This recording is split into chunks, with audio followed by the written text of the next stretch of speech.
Graça e paz do Senhor Jesus, muito bem-vindos, que a graça do Senhor esteja sobre cada vida. Mas vamos já de imediato correr para a palavra de Deus, que é a razão principal de nosso encontro nesta tarde. E eu convido você a abrir sua Bíblia no Evangelho de Lucas. Domingo passado também estivemos no Evangelho de Lucas e em nome de Jesus esperamos que no próximo domingo de igual maneira. Lucas capítulo 1 ainda, versículos 15 a 17 é o texto em que estaremos fazendo a nossa leitura e você já pode ir aí verificando. Eu vou ler desde o versículo 13 até o 17.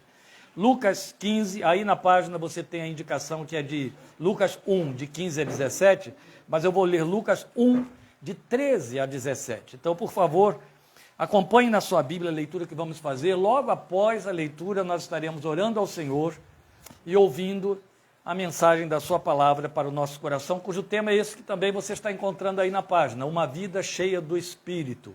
À medida em que a leitura for feita, você já vai perceber que estaremos lendo a narrativa sobre o nascimento de João Batista, João ou Batista, como querem os batistas, mas ele era apenas João, viu gente? O negócio de Batista foram os batistas que inventaram porque ele batizava, mas era João Batista, porque batizava. Era só João, João não apóstolo, João profeta. Como é que a gente faz a diferença entre o João evangelista e o João que os batistas chamam de Batista? Um era profeta e o outro era evangelista. Então a gente vai chamá-lo de João evangelista, só de penima aqui, né, com os batistas. Estou cheio de batista aqui na minha frente me ouvindo. João é profeta, é a história do seu nascimento, que nós estaremos lendo a partir do versículo 13 de Lucas capítulo 1. Mas o anjo lhe disse, o anjo que foi falar com Zacarias, pai de João. Mas o anjo lhe disse, não tenha medo, Zacarias, sua oração foi ouvida. Isabel, sua mulher, lhe dará um filho e você lhe dará o nome de João. Ele será motivo de prazer e de alegria para você e muitos se alegrarão por causa do nascimento dele, pois será grande aos olhos do Senhor. Ele nunca tomará vinho nem bebida fermentada e será cheio do Espírito Santo desde antes do seu nascimento. Fará retornar muitos dentre o povo de Israel ao Senhor, o seu Deus, e irá diante do Senhor, no espírito e no poder de Elias, para fazer voltar o coração dos pais a seus filhos e os desobedientes à sabedoria dos justos, para deixar um povo preparado para o Senhor.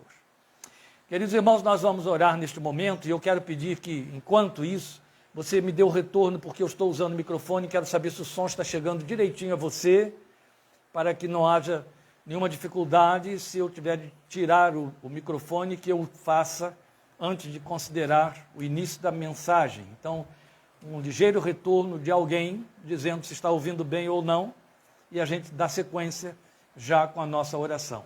Tudo bem? Obrigado. Se São Gonçalo diz que está tudo bem e Ribeirão Preto está tudo ótimo no resto do Brasil. Deus abençoe. Obrigado, queridos. Muito obrigado. Zeca, ali em São Paulo também. Obrigado. Neuza em Aracaju. Vamos orar ao Senhor. Obrigado, Pai, por esse momento tão especial, esse encontro que o Senhor nos faz ter depois de uma longa ausência. Mas te louvamos pela alegria de estarmos juntos, pela comunhão, pelo calor do Teu Espírito e por este reencontro com a Tua Palavra nesta tarde de domingo, como na Tua misericórdia tens permitido que seja domingo após domingo. Obrigado pelas vidas que separam este tempo com o desejo de ouvir a Tua Palavra. Não é a minha voz, mas é a Tua Palavra. Obrigado, Pai. Tu sabes da importância deste texto que trouxeste ao meu coração para esta tarde. Faze-o crescer sobre a nossa fé. Faze-o crescer dentro da nossa fé. Faze-o gerar em nossos corações suficiente fé para que possamos dar ao Senhor uma resposta de busca à medida ou na medida com que nos envias, a proposta com que nos envias esta palavra ao encontro dos nossos corações nesta tarde. Nós te rogamos, com gratidão sincera e real em nossos corações, no nome bendito de Jesus, teu Filho, e para o louvor de tua glória. Amém. Amém. Como eu já anunciei o tema, uma vida cheia do Espírito, e já mostrei a vocês que se tratava, e esse tema está em torno da história de João, profeta, e do seu nascimento, é evidente que você já entendeu o que se refere, o que significa uma vida cheia do Espírito. E o trecho no qual nós vamos basear a nossa mensagem é o que eu coloquei aí na página de 15 a 17 de Lucas capítulo 1. pois será grande aos olhos do Senhor, foi o que o anjo disse para Zacarias. Nunca tomará vinho nem bebida fermentada e será cheio do Espírito Santo desde antes do seu nascimento. Será cheio do Espírito Santo desde antes do seu nascimento. Você já tinha parado para pensar sobre isso? Será cheio do Espírito Santo desde antes do seu nascimento. Nós tivemos uma prova contundente disso aqui na narrativa de Lucas, logo depois. Lembram quando Maria, também visitada pelo mesmo anjo, ouviu dizer que ela engravidaria do Filho de Deus, por obra do Espírito Santo? Aí esse anjo, Gabriel, que tinha ido lá na casa de Zacarias, chega para Maria e diz, também a tua prima Isabel, que morava lá pelas montanhas da Judéia, tua prima Isabel está grávida. Quando Maria ouviu isso, duas coisas aconteceram no coração dela. A minha prima idosa está grávida por obra do Espírito de Deus. E ele já disse que eu estou grávida por obra do seu Espírito. Como eu não quero enfrentar o que vem pelo meio do caminho, deixa eu me refugiar lá na casa da minha prima, porque estamos as duas em pé de igualdade. E correu para a casa de Isabel e ficou lá 3 meses com ela, os 3 primeiros meses da gravidez. Os 3 meses de risco, não é? Ela ficou lá. Quando ela chega na casa de Isabel, o que vocês lembram que acontece? A criança salta no coração de no ventre de Isabel, e Isabel entende que foi uma agitação de alegria quando ouviu a saudação de Maria a Isabel. E ali já estava a evidência do que só Zacarias, o pai, que não participou desse momento, ouviu. Ele será cheio do Espírito Santo antes do seu nascimento. Já no ventre materno, é a versão mais antiga, é isso mesmo. Então, continuando essa leitura do trecho da nossa meditação, fará retornar muitos dentre o povo de Israel ao Senhor, o seu Deus, e irá adiante do Senhor no espírito e no poder de Elias, para fazer voltar o coração dos pais a seus filhos e os desobedientes à sabedoria dos justos, para deixar um povo preparado para o Senhor. Toda esta mensagem que está fechando aqui 3 versículos da narrativa, ela tem uma beleza em comum, ela é muito rica de conteúdos. E nós vamos tirar alguma coisa dessa riqueza, porque não temos espaço para nos ocuparmos com toda ela, né? Mas veja, acabamos de considerar isso, que Lucas faz uma descrição de João, profeta, como precursor do Senhor Jesus. E foi isso mesmo, esta foi a missão maior de João, precursor do Senhor Jesus. Os dois tinham a mesma idade, não é? Diferença apenas de 6 meses de um para o outro, mais ou menos. Os dois tinham a mesma idade, mas cada um teve um destino completamente diferente. Zacarias e Isabel, porque sabiam da destinação do seu filho, quando ele se torna menino, já menino, em condições de ter autonomia, eles o mandam para os desertos da Judéia. A história nos descreve esse lugar, a história nos mostra o que foi acontecer ali. Nos desertos da Judéia estava uma seita judaica, altamente santa. Os judeus tinham 4 seitas. Os zelotes, herodianos, fariseus e saduceus. Pedro pertencia aos zelotes, e acredita-se que Judas também. Era uma seita judaica política. Ela era politiqueira, entende? Ela usava a Bíblia para poder convencer as pessoas a se aderirem à propaganda política. Mas partia para matar. Tanto é que vocês vão lembrar que Pedro, com a espada lá, quer cortar a cabeça de Malco, só acertou a orelha, mas eles eram assim.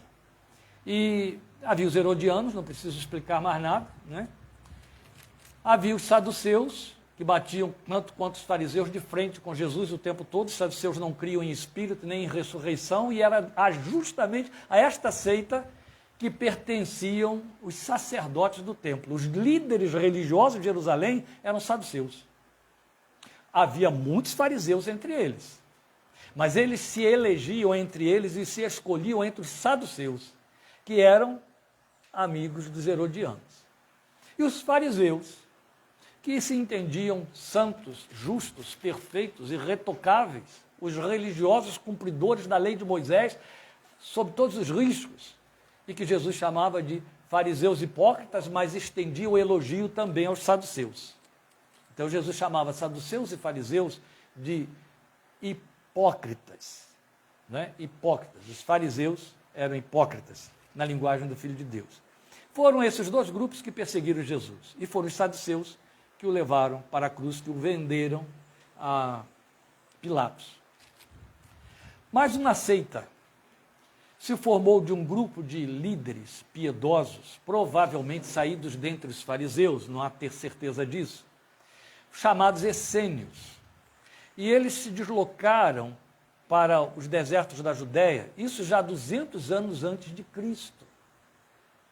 E ali eles formaram um grupo zeloso da lei. Eles foram os primeiros a praticar batismo por imersão para os noviciados, os iniciados na confissão. Eram muito rigorosos, muito criteriosos. Tinham uma vida separada para não se contaminar, e a população dos judeus, o povo da Judéia, conhecia aquela gente, sabia do que eles faziam lá, sabia das plantações que tinham, os rigores que eles cumpriam com respeito à lei, as higienes a respeito da lei, e as práticas de contínuos jejuns e abluções e outras coisas mais. Eles eram criteriosos e nos abençoaram muito, muito mais do que vocês possam imaginar, tendo o cuidado de, por preverem uma perseguição política que poderia acabar com a confissão de Israel, povo judeu, eles se preocuparam então em copiar todos os textos do Velho Testamento e esconder em vasos de barro lacrados e guardaram nas cavernas de Qumran. Eles desapareceram. Com a queda de Jerusalém, inclusive, eles foram também totalmente exterminados, mas os seus tesouros ficaram guardados até 1947. Então, em 1947, esses tesouros foram descobertos acidentalmente. Um rapaz beduíno, guardando as suas ovelhas nas campinas de Qumran, no deserto de Qumran, ele viu que uma ovelha se extraviou e entrou por uma daquelas cavernas. São muitas cavernas, gente. Não é uma, duas, três, quatro, não. São dezenas e dezenas. Uma cabra entrou para uma das cavernas. E ele não estava disposto a subir aquilo e ir até lá em cima para botar a cabra para fora. Então, o que ele fez? Ele começou a pegar pedras e mandar lá para dentro para assustar a cabra para ela voltar. Cada vez que a pedra batia lá, quebrava um cântaro. E ele escutava o ruído. Plim! Alguma coisa quebrando. Plim! Aí ele resolveu, por curioso, ir lá ver o que estava acontecendo lá. Em que as suas pedras batiam? Foi quando ele chegou e descobriu dezenas e dezenas de cântaros de barro. Quebrados alguns, e os que estavam quebrados, por causa das pedradas que ele mandou, ele viu que tinha rolos de manuscritos dentro. E ele foi pegando. Alguns se viraram pó na mão dele. E outros prevaleceram.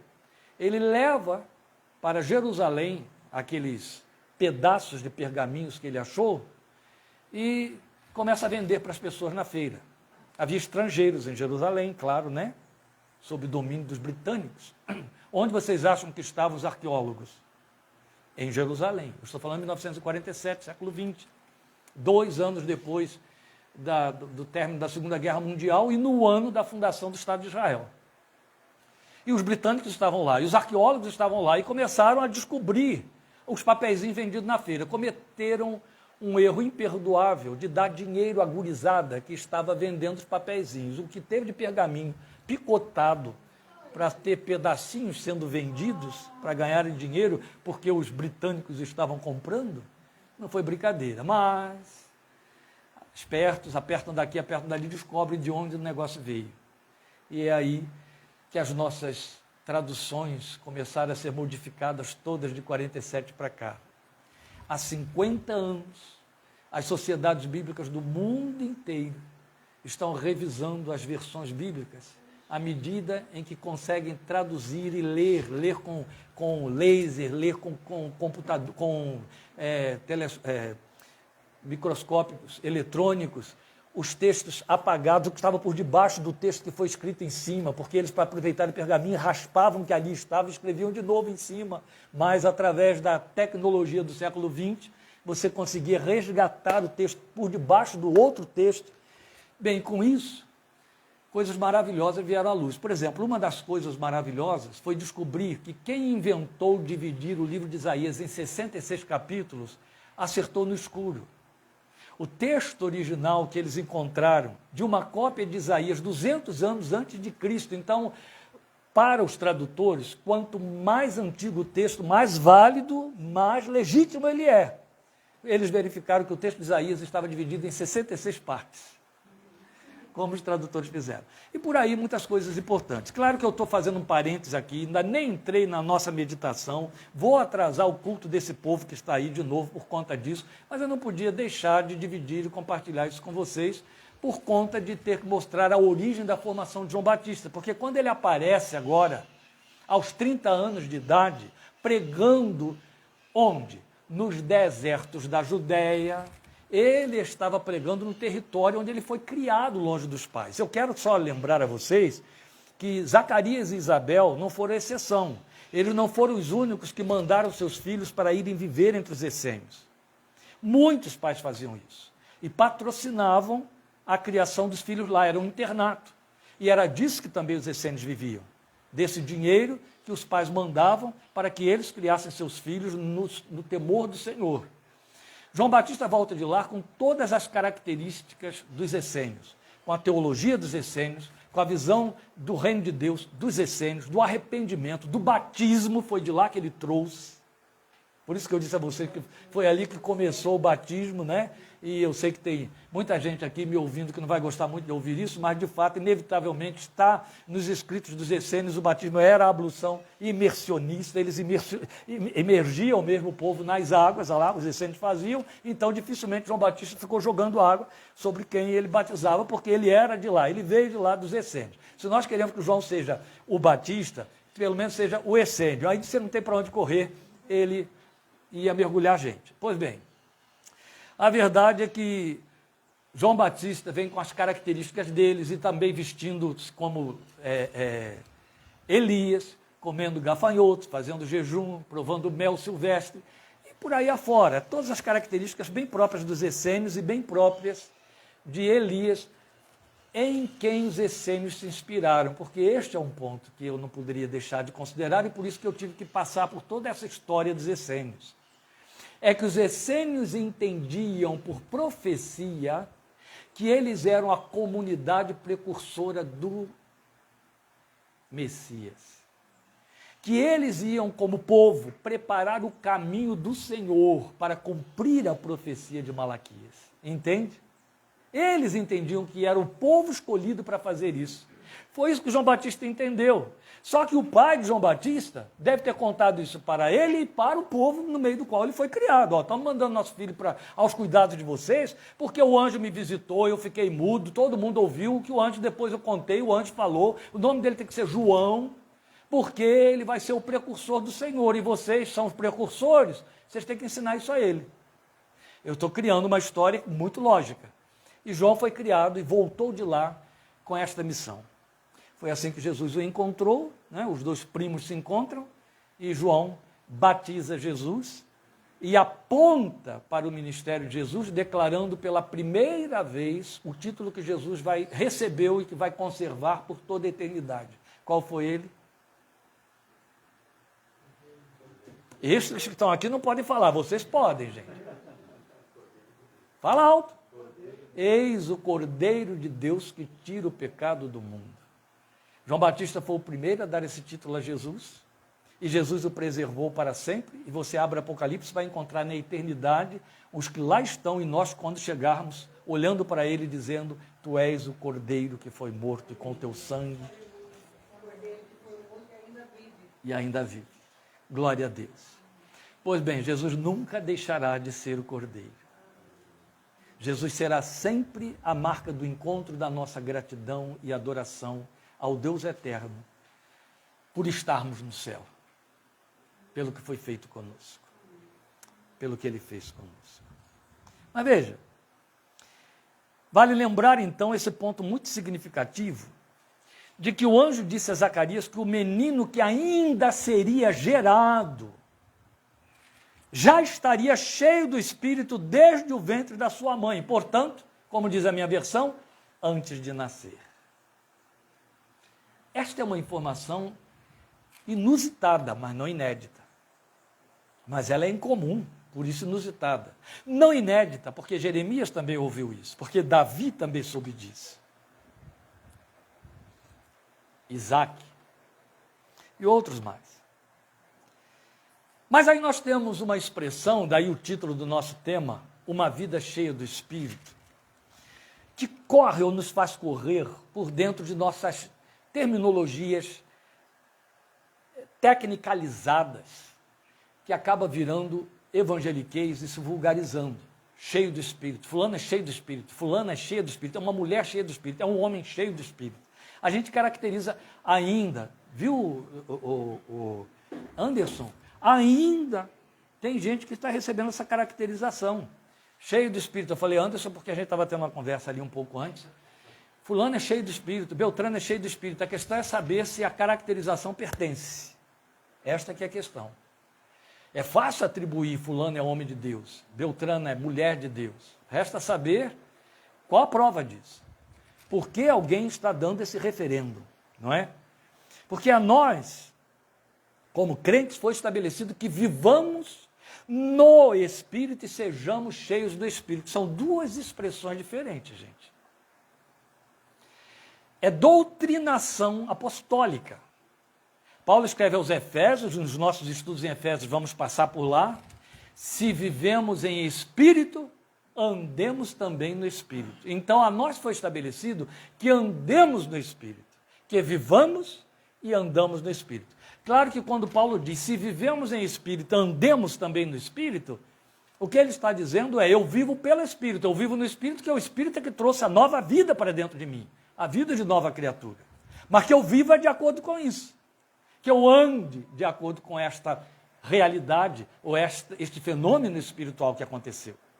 Pois bem, então foi estabelecido como imperativo apostólico e doutrinário que nós andemos no Espírito e sejamos cheios do Espírito. Como eu disse, são duas colocações diferentes. Andar no Espírito e ser cheio do Espírito. É impossível andar no Espírito sem ser cheio do Espírito. Pronto, já expliquei tudo. Mas eu volto a dizer, são duas coisas diferentes, eu provo agora. Veja, o oposto da primeira, andar no Espírito, é a possibilidade de vivermos na carne. Paulo trata disso em Romanos capítulo 6, em Gálatas capítulo 5. Lembram disso? Você pode andar na carne, pender para a carne, e isso vai resultar em morte. É a terminologia da Bíblia. O oposto da segunda, sermos cheios do Espírito, é vivermos vazios do Espírito. Paulo também, é ele quem vai nos dizer em Efésios e em Tessalonicenses que esta situação dramática e trágica também nos é possível. Podemos estar vazios do Espírito.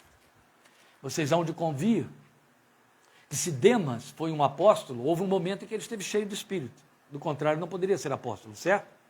Mas nós temos a triste história de que ele abandona a Paulo por amar o presente século. Ninguém cheio do Espírito ama o presente século, porque quem ama o mundo torna-se inimigo de Deus. Então houve um momento também em que Demas ficou vazio do Espírito. Paulo diz que você pode entristecer o Espírito, você pode apagar o Espírito. Hebreus diz que você pode resistir ao Espírito. Então você pode andar na carne, e aí não está andando no Espírito, ou pode ficar vazio do Espírito, e aí não está cheio do Espírito. Por outro lado, como eu disse, são imperativos apostólicos e doutrinários que também nos falam de possibilidades, glória a Deus. Então é possível e compromisso de todo e qualquer crente andar no Espírito e ser cheio do Espírito. E é como eu disse, nesta ordem, ser cheio para poder andar no Espírito. Mas vejam, nós acabamos de ler que João já nasceu cheio do Espírito. Por isso é inusitado. Ele já estava cheio do Espírito desde o ventre de sua mãe. Totalmente incomum, não é? Pelo menos é incomum na história da experiência de alguns apóstolos. É incomum. É incomum na experiência da grande maioria. Basta você ler Atos capítulo 2, que num dado momento é que eles vão ser cheios do Espírito. Agora, o texto diz para nós, o anjo informa a Zacarias que João já nasce cheio do Espírito desde o ventre de sua mãe. Você encontra ele aqui na narrativa de Lucas capítulo 1, 2, 3, especialmente João capítulo 3. João é mais detalhista sobre João Batista, o seu xará, não é? João profeta, ele é mais detalhista. E aí há uma coisa que eu quero compartilhar com você que é muito importante. Aquele que já nasceu cheio do Espírito, a ele jamais foi atribuído qualquer milagre, qualquer dom fenomenal ou profecia preditiva. Eu vou repetir. Ao profeta que foi cheio do Espírito, jamais foi atribuído qualquer milagre, qualquer profecia preditiva e qualquer dom fenomenal daqueles que a gente conhece relacionados em 1 Coríntios capítulo 12. Línguas, milagres, curas, profecia, interpretação de línguas. Não há um registro na história de João de que ele tenha feito uma cura, um sinal. Mas interessante, ele era conhecido como profeta, respeitado como profeta, e Jesus asseverou que jamais houve um profeta maior do que ele, do que João. Bem, eu poderia parar aqui. Como que alguém que é nascido cheio do Espírito Santo, para exercer um ministério tão incomum de ser o precursor do Filho do Senhor, precursor do Messias, sendo o maior de todos os profetas na linguagem de Jesus, foi Jesus quem afirmou isso, cheio do Espírito Santo, não apresenta nada daquilo que nós, pelo que caracterizamos pessoas como cheias do Espírito. Ninguém sai por aí dizendo que fulano ou fulana é cheio do Espírito, se não puder dizer que é porque fez milagre, profetizou, operou um sinal, teve uma revelação especial. É isso que atrai as pessoas para dentro das igrejas. Ah, aquele pastor é cheio do Espírito. É mesmo, ele ora e as pessoas são curadas. Ele revela o número do registro da identidade. Agora fica mais complicado. O Espírito Santo vai ter um pouco mais de trabalho, porque o número vai ser o CPF, né? Então vai ser desse tamanho, se bem que o registro geral aqui em São Paulo tem um número muito grande mesmo. Mas esta é a caracterização.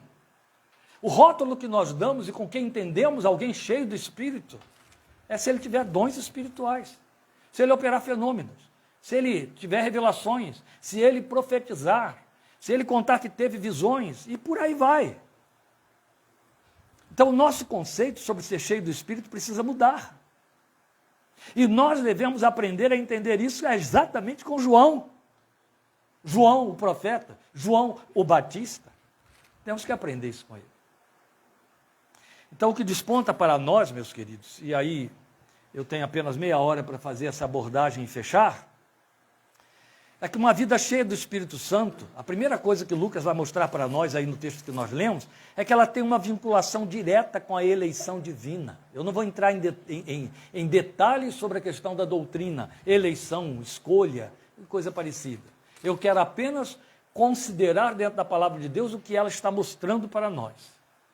Ninguém pode ter a pretensão de achar que alguém que foi anunciado antes que houvesse germinação no útero da sua mãe, e já anunciado como cheio do Espírito Santo, no momento, a partir do momento em que é gerado, não tenha sido predestinado, escolhido, eleito, quaisquer que sejam os termos técnicos teológicos que queiramos dar. Se nós não pretendemos dizer que mais alguém além de Jesus foi eleito, escolhido e predestinado, aqui está um, João Batista. Ele já nasce cheio do Espírito Santo, mas o que nós estamos frisando aqui é que uma vida cheia do Espírito Santo tem uma vinculação direta com a eleição de Deus, com a eleição divina, com a vontade de Deus para com essa vida. Isso é muito sério. Pois será grande aos olhos do Senhor. Isso está tão biblicamente bem posicionado, porque vale para mim e para você. É bastante você ler Efésios capítulo 2, versículo 10. Daqui a um tempo, sabe Deus, daqui a quantos meses, chegaremos a Efésios capítulo 2, nas quartas-feiras, no versículo 10, daqui a não sei quantos meses, né? Porque estamos indo a passo de tartaruga, graças a Deus, né? Não tem pressa nenhuma. Mas quando chegarmos a Efésios 2:10, você vai se assombrar, porque a gente está acostumado a ler o texto em passando, de forma batida, não é assim? Decora. Quando a Bíblia diz, somos feitura dele, criados em Cristo Jesus para as boas obras que Deus de antemão preparou para que as realizássemos. E aí, quando você desvenda o texto, quando você vai para dentro de toda a revelação de Deus e vê a grandeza dessa revelação, você cai de joelhos. Mas minimamente, o que Efésios 2:10 diz para nós está sendo provado aqui hoje na vida de João Batista. Só que Efésios 2:10 diz que isso acontece não só com João Batista, aconteceu com ele e ficou lá. Não. Efésios 2:10 diz que esta é uma realidade minha e sua. O que me compromete com a vontade de Deus, o que compromete você com a vontade de Deus, tanto quanto João Batista nasceu comprometido. Porque Efésios 2:10 diz que Deus, antes de pensar em criar o mundo, pensou no que faria você realizar quando ele então tivesse criado o mundo e chamasse você à existência. Isso se perde nos dias da eternidade. Isso se perde nos dias da eternidade. Mal comparando, aí bota mal comparando nisso, seria como se a gente pudesse dizer que houvesse um super pai espiritual, uma super mãe espiritual, como um poder de realização que não existe na história da humanidade, que idealizasse, olha, nós vamos casar para termos um filho a quem daremos o nome de Sebastião. Sebastião vai ter que nascer na cidade de Amparo, porque lá em Amparo nós vamos precisar montar uma empresa que terá de ter um gerente com uma capacidade extraordinária de conduzir essa empresa, e esse gerente terá que ser fabricado, nós vamos ter que fabricá-lo. Aí ele vai nascer, nós vamos então prepará-lo para que ele possa assumir a empresa que um dia vamos construir na cidade de Amparo. Só que para poder trazer para dentro de Efésios 2:10, eu teria que dizer a vocês que a cidade de Amparo ainda não existia quando o casal pensou nisso, e nem o estado de São Paulo, e nem o Brasil, e nem o planeta Terra, e nem o cosmos. Vocês lembram daquele programinha que a gente vê de vez em quando? Davi deve estar mais habilitado nisso, a Sofia. Que eles mexem mais com essas coisas, né? Aquele programinha que mostra, assim, uma visão da eternidade através da córnea de uma pessoa que está sentada numa espreguiçadeira na beira de uma piscina. Então mostra aquele olhar primeiro, indo para o espaço, tudo vai se desvendando, e daqui a pouco começa a surgir planetas, etc, etc, através daquela visão, e depois eles fazem o inverso, né? Vão encolhendo tudo até que caiba dentro daquela visão pequena, infinita e imediata daquela córnea que está contemplando algo imediatamente à sua frente. É disso que nós estamos falando. Só que nós estamos falando justamente do que parte daqui para lá no que diz respeito a Deus. Efésios 2:10 diz que você vingou, para usar a linguagem dos nordestinos, né? Essa criança vingou, o outro não vingou.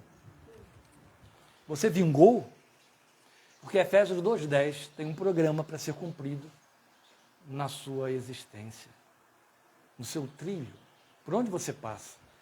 Aracaju, Ribeirão Preto, Rio Claro, Analândia.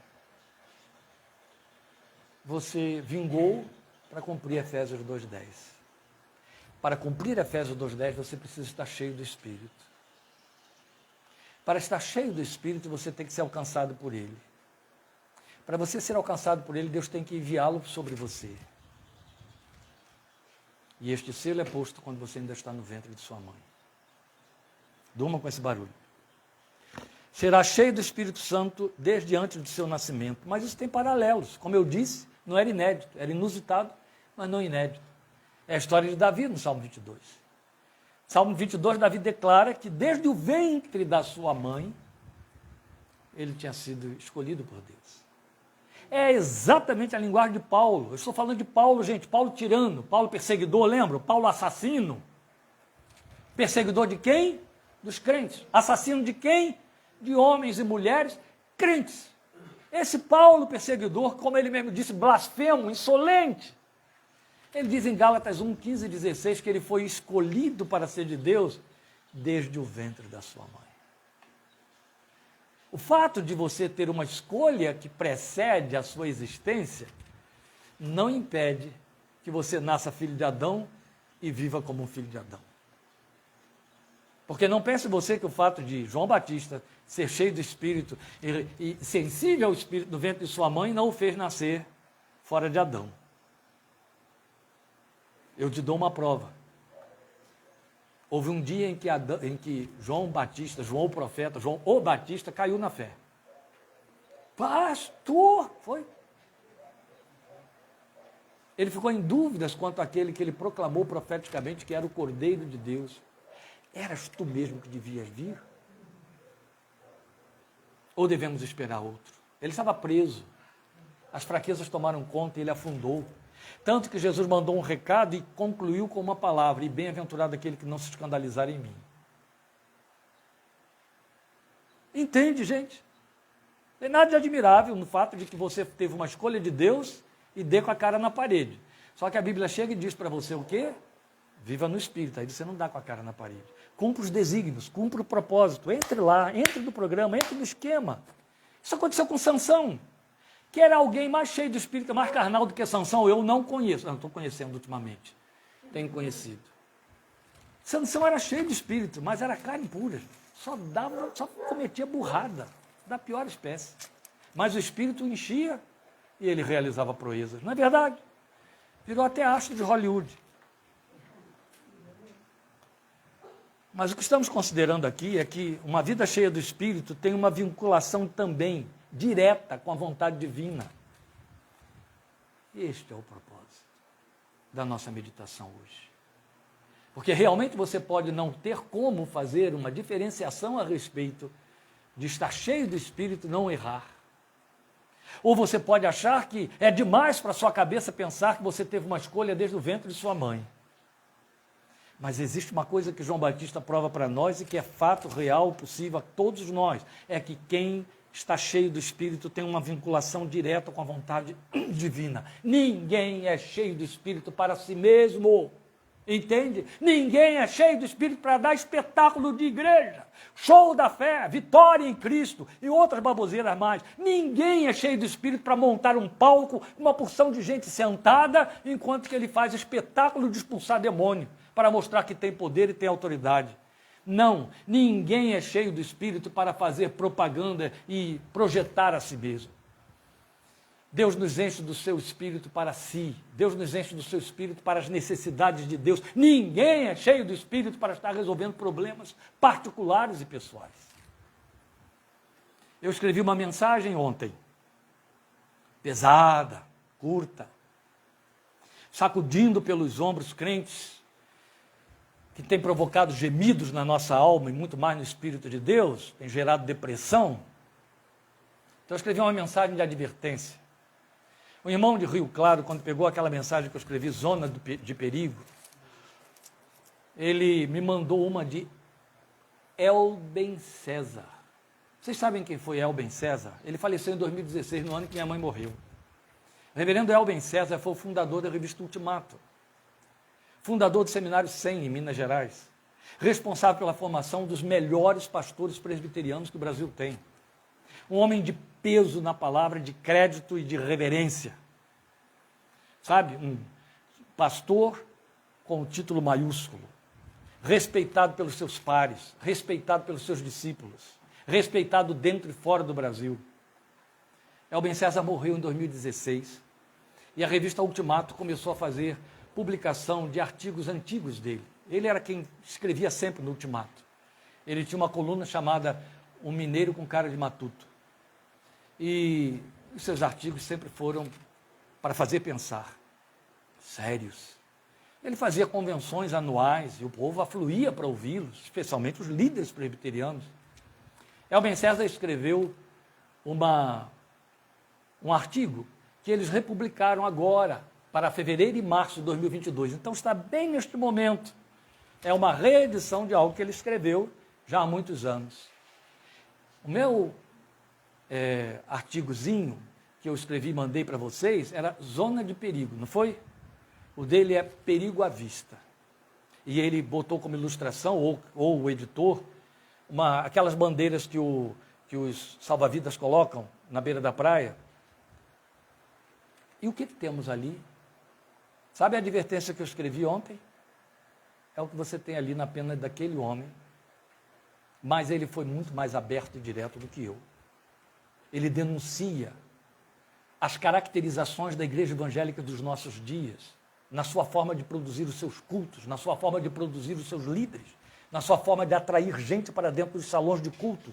Ele denuncia e rechaça, e rechaça, e rechaça, e adverte, repreende, chama atenção, e diz, vamos corrigir isso enquanto é tempo, enquanto ainda existe a igreja, porque ela vai acabar se continuar desse jeito. Eu passei para vocês. Todo mundo vai chegar em casa hoje e já vai encontrar.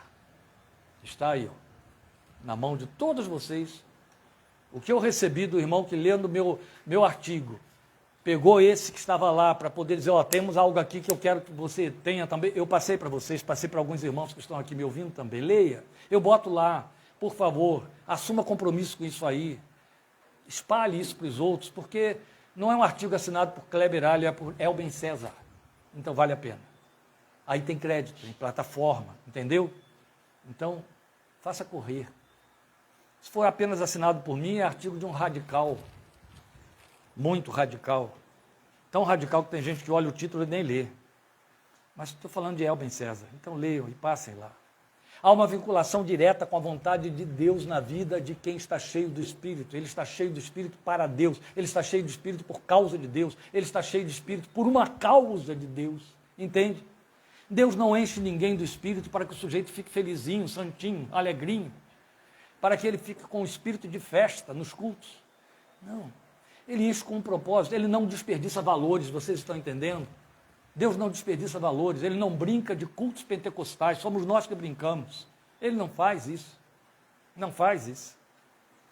Então, o texto diz para nós dessa vinculação direta de João, profeta, com a vontade divina, fará retornar muitos dentre o povo de Israel ao Senhor, o seu Deus, e irá diante do Senhor no Espírito, no poder de Elias. É disso que estamos falando, aqui temos um sinal significativo. A liberdade e ousadia que o Espírito dá, irá diante do Senhor. A gente conhece um crente cheio do Espírito pela sede que ele tem de Deus. A primeira coisa que acontece com ele é que ele se acha vazio sempre. Mas você sabe que ele está cheio porque ele tem uma sede irresistível. Nada supre, nada satisfaz. Dá conta da vida, mas sempre vazio, sempre queixoso, sempre lamentando, sempre querendo mais. Porque é evidente. Quem ele quer, o que ele quer, não vai achar aqui. Está certo? Ele quer comunhão com a igreja? Quer. Mas, na verdade, ele quer aquela reunião perene com os anjos em constante alegria, que está descrita em Hebreus capítulo 13. Ele quer o céu. Quer ver Jesus. Quer chegar e dizer, foi assim. É assim. A terra não satisfaz. Trunfos, dinheiros, créditos, títulos, não satisfaz. Se tornam necessidades, se tornam alvos imediatos, mas não propósito. Entende? Porque tem uma vinculação direta com a vontade divina. Irá adiante do Senhor. Que linguagem é essa? Irá adiante do Senhor. É muita ousadia, estamos falando de ousadia. É preciso estar muito cheio do Espírito para ir adiante do Senhor. Porque ir adiante do Senhor, nós estamos acostumados com a ideia, até por sermos ovelhas, de seguirmos o Senhor, certo? Ele está indo, aí é fácil, eu tenho o norte, eu estou indo aqui, ó, atrás dele. Ele vai para cá, eu vou, ele vai para cá, eu vou, ele para, eu paro. Israel aprendeu assim. A nuvem se levantou, vamos andar. A nuvem parou, vamos parar. Todo o povo conhece essa história de seguir o Senhor. Minhas ovelhas ouvem minha voz e me seguem. Jesus disse em João capítulo 10.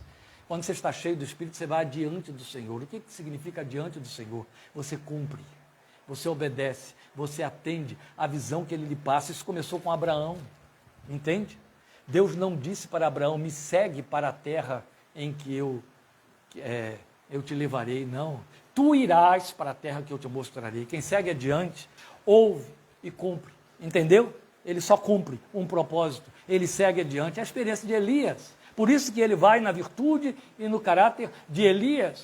O que acontecia com Elias? A Bíblia diz para nós que Elias chega diante de Acabe, o mais infame rei de Israel, antes do filho de Josias, e chega para Acabe e ele diz: olha, vive o Senhor perante cuja face eu estou.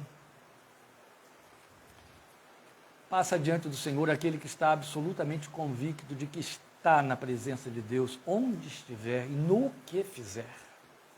Ele está na presença de Deus, porque ele vive, Romanos 14:7. Ela vive para o Senhor. Se vivemos, para o Senhor vivemos. Se morremos, para o Senhor morremos. De sorte que quer vivamos ou morramos, somos do Senhor. No que fizer, como fizer, faz para o Senhor. Então, tem uma vinculação direta com a vontade de Deus. É uma vida cheia do Espírito que se sabe na presença de Deus, onde for, naquilo que fizer. E em último lugar, porque eu só tenho mais 10 minutinhos, uma vida cheia do Espírito é uma vida que tem uma vinculação direta com a missão divina. É claro, aí que eu estou fazendo um desdobramento do que eu acabei de dizer. Ninguém é cheio do Espírito para si mesmo. É cheio do Espírito por Deus, para cumprir um propósito de Deus. E veja, mesmo nós que reduzimos com a obra pentecostal a ideia de ser cheio do Espírito, as manifestações espirituais, tropeçamos na revelação doutrinária deste ensino. Em 1 Coríntios capítulo 12. O texto de 1 Coríntios capítulo 12, versículo 7, é inequívoco. Ele diz que o Espírito dá os dons a quem quer para aquilo que lhe for útil. Entende? Eu não recebo dom algum para meu usufruto. E nem recebo para poder ficar, meu Deus. Como vocês sabem que nessa questão, no quesito, dons fenomenais, dons do Espírito Santo, somos nós da ala pentecostal que mais levantamos essa bandeira e gesticulamos com ela.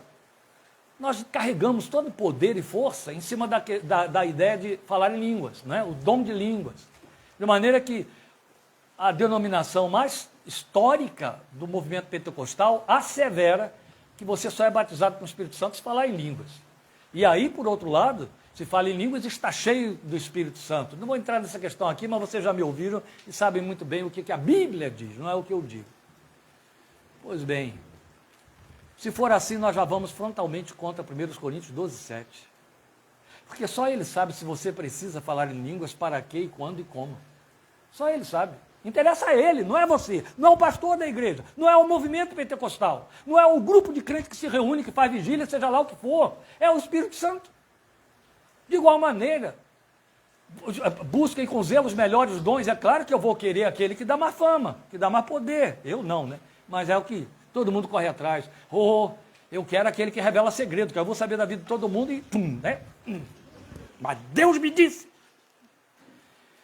Entende? Estamos falando de quê? Carisma sem caráter. É uma expressão muito própria, cunhada por Caio Fábio nos anos dourados. Bem, não é só. Eu quero, não é só revelação ou profecia, eu quero curar, até com uma boa intenção maravilhosa, né? Ninguém mais vai gemer perto de mim. Eu vou curar todo mundo, escolher os melhores dons. Quando Paulo fala de você buscar com zelo os melhores dons, ele não está dizendo faça uma seleção. Ele já fez a seleção para você. Ele disse, olha, línguas está entre os últimos. Então a primeira coisa que qualquer pessoa com um nível médio de inteligência entenderia em 1 Coríntios 12, é que línguas não está entre os melhores dons a serem buscados. Me desculpem, todos os glossolaristas, eu sou um deles. Então eu estou muito à vontade para falar, meus amados. Muito à vontade. Entende? Muito à vontade. Quando o Espírito de Deus visitou meu coração pela primeira vez, em novembro de 1971, eu tinha 3 meses de convertido, nos fundos da minha igreja, aí, onde hoje, até há pouco tempo, era a casa da Ana Maria Bellini, que está aí nos ouvindo. Falei em línguas pela primeira vez e nunca mais deixei de falar. Então estou muito à vontade para dizer, línguas é o menor de todos e não está na relação daqueles que Paulo diz, busque com zelo.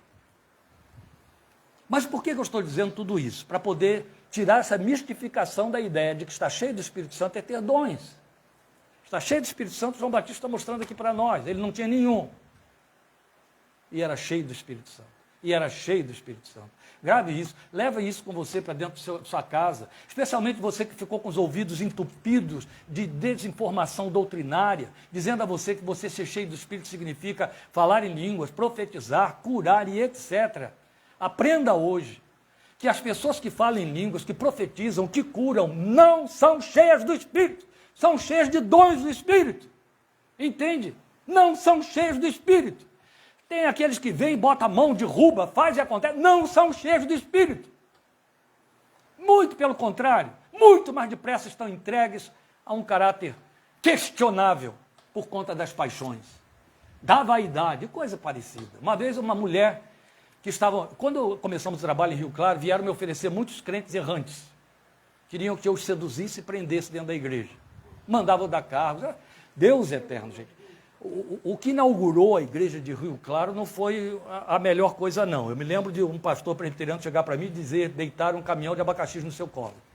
Eu fui descobrindo aos poucos que eu tinha que descascar abacaxis. E aí me trouxeram uma mulher profetisa, dizendo a ela que se filiasse à minha igreja, no meu pastorado. Ela marcou uma entrevista. Uma senhora sentou na minha frente e disse, o pastor quer mesmo me receber como membro da sua igreja? Eu disse, não, mano. Não, na hora, foi interessante, foi lá naquela antessala que a gente tinha na parte de baixo da Rua 14, ela não ouviu o meu não, ela não prestou atenção no meu não. Não, irmã. Aí ela continuou falando, que ela estava ouvindo só ela. O pastor disse não? Eu falei, foi. Eu disse não. Mas por que o pastor não quer que eu seja membro da sua igreja? Eu falei, porque pelo que eu entendo, é a irmã que quer ser membro da minha igreja. Eu não estou dizendo que eu não a quero aqui. Eu estou dizendo que o movimento é outro. É a irmã que está vindo para pedir filiação. Então não sou eu que a quero como membro da igreja. É a irmã que quer ser membro da minha igreja. Ali já dei uma derrubada que ela ficou meio atrapalhada. Ah, pastor, mas eu acho que o pastor tem que me receber assim como membro do Espírito, da igreja, porque eu tenho os 9 dons do Espírito. Eu falei, tem 10. A irmã esqueceu de contabilizar o 10º dom. Ficou evidente que eu não queria mulher ali por nada, né, gente?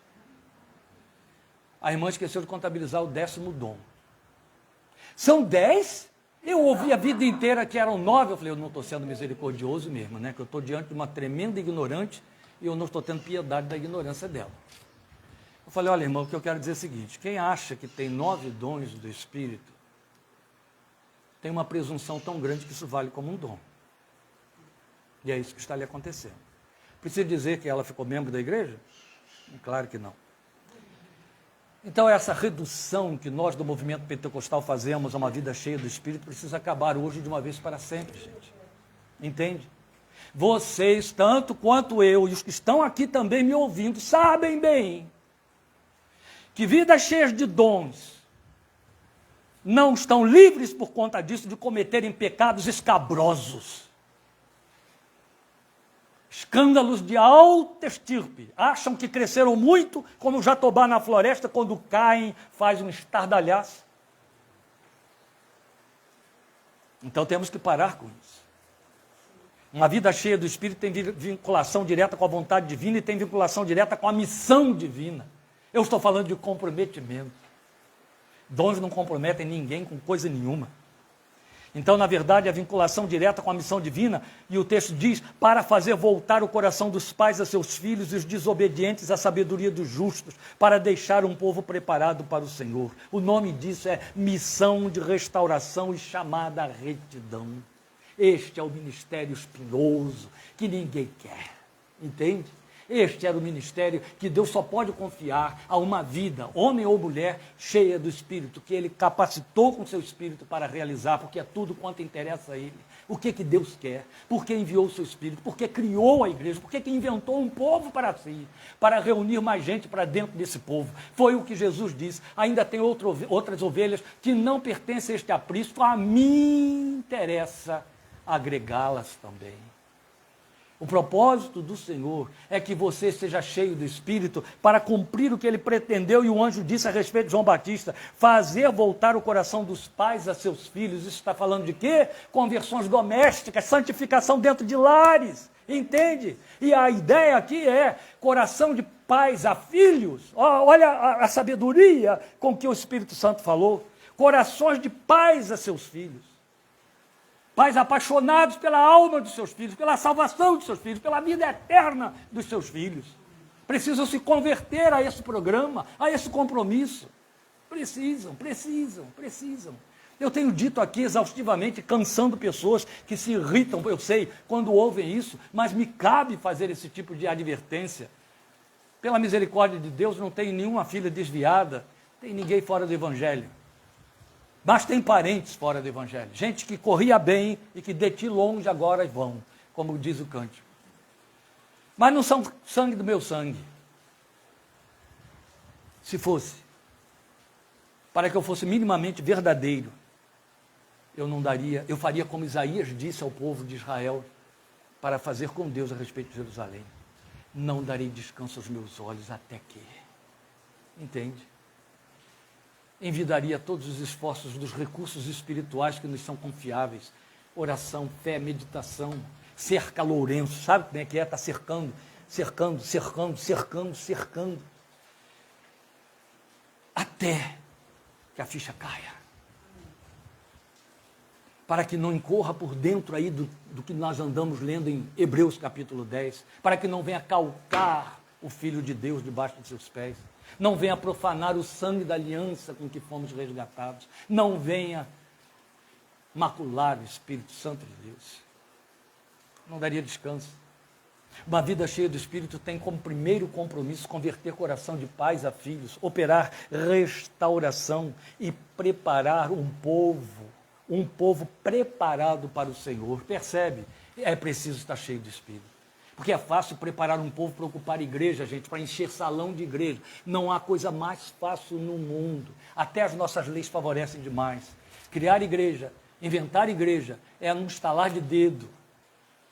Eu já contei a vocês e repito, hoje eu não sei como é que está, porque já tem 2 anos que a gente não passa por lá, mas um dia me deu o trabalho. Eu fui vendo tantas placas, na rua que dá acesso à casa da minha sogra, numa avenida principal do bairro em que ela mora, é a principal avenida, que eu resolvi, num trecho de 900 metros, contabilizar o número de igrejas evangélicas que estavam naqueles 900 metros. 22!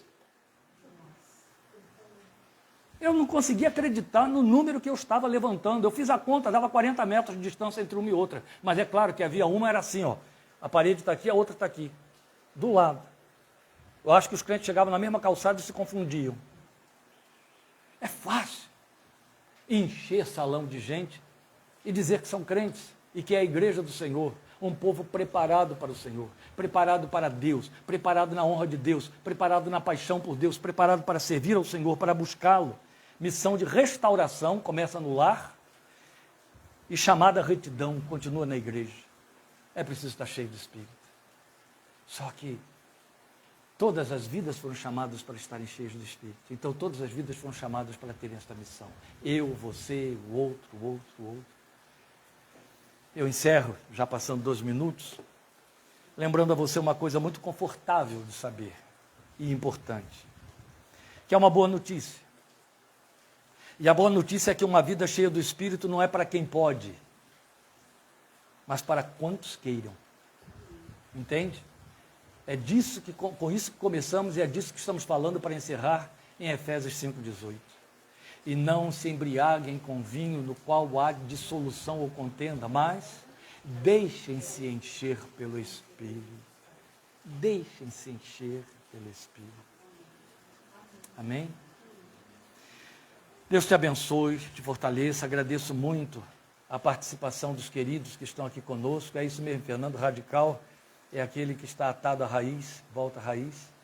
O Senhor te guarde, que quarta-feira possamos estar aí com Efésios, parte 7b, estudando o capítulo 1, versículos 8 e 9. E domingo que vem, continuando com Lucas, querendo Deus, se assim for da sua vontade. Vamos orar?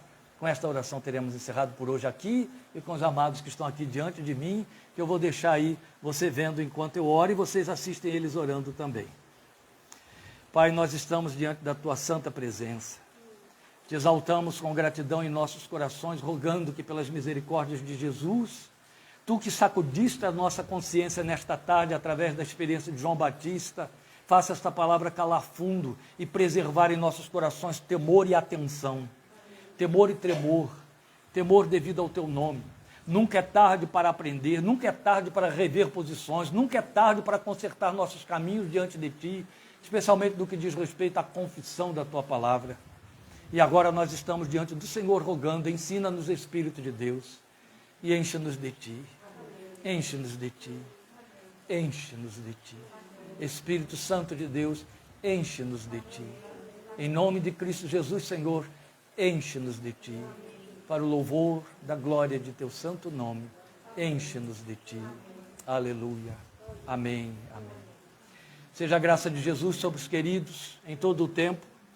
E eu quero, como última palavra, fazer uma recomendação que já fiz a todos os irmãos que estão aqui diante de mim, alguns procuraram atender.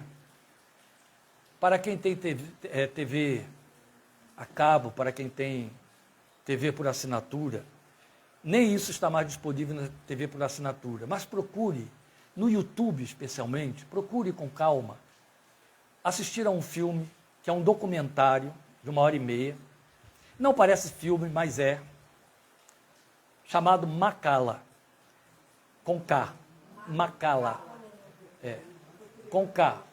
Procure no YouTube porque ele já saiu, não está mais em lugar nenhum, é um filme produzido por um cinegrafista belga, que foi lá para o Congo belga, a região da mais extrema miséria da África, e ali ele filmou a história de uma família de carvoeiros.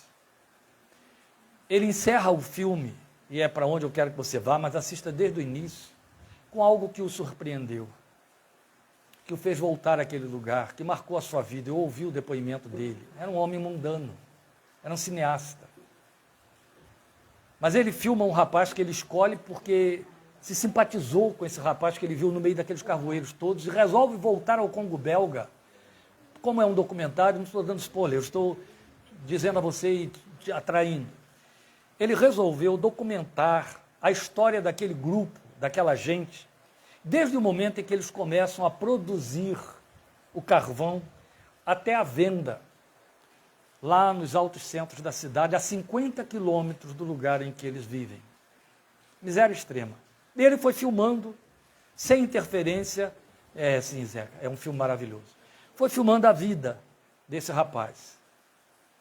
Só que ele não interfere, e ele segue o rapaz em tudo que o rapaz está fazendo. E no final da proposta do documentário, Madrugada Alta, o rapaz espera o dia amanhecer para voltar 50 quilômetros de novo para sua casa.